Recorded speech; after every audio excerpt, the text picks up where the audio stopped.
When you're shopping for a roll of rags, like our Roll-O-Rags, it may be tempting to get a cheaper, thinner version, but I'm gonna tell you that our Roll-O-Rags are so much better, and I'm gonna show you why. Something interesting when I received our first set of Roll-O-Rags is that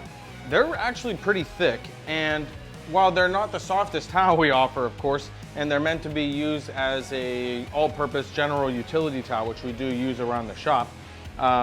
it is soft enough that we can use it for certain applications, even on a car. We do primarily use it around the shop, but when I'm done with it, this is the interesting part, when I'm done with it, I wash them and I reuse them. Now, I reuse them around my house, I give them to my wife or to my mother-in-law, and they use them. And with the competition,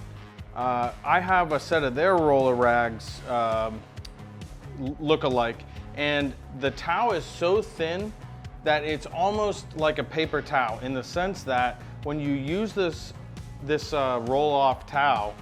it makes you think like I have to throw it away after I'm done using it. Whereas with our Roll-O-Rags, you can toss it into a laundry bin and reuse it for another application. So it may be hard to demonstrate on camera just how much more quality feeling our towels are, but it can't hurt to give us a whirl, try our Roll-O-Rags, and realize that you can reuse them, whereas this one, we feel like we're just gonna throw it away. But this one, we're gonna reuse, and so it stretches your dollar out even further.